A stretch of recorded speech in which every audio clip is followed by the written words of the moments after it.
Hello guys, welcome back to our channel. In today's video I'm going to show you how to fix Twitch not working.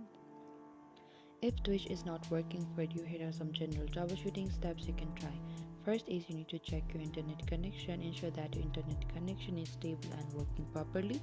You can also try restarting your Twitch. What you have to do is open your Twitch and simply close it off, and by that you can also try reopening it again to see if that resolves the issue.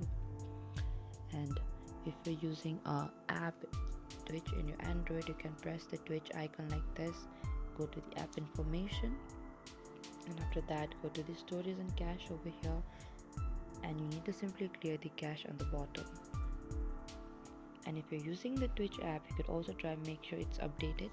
Go to the Play Store, look out for the Twitch on the top, there's the search icon, tap on that and type out Twitch and open it, and if there's any updates available, you can tap on that option update in order to update it. And this is it guys, thank you for watching this video. I hope I could help you. Do not forget to like, subscribe and hit the bell notification icon for more upcoming uploads.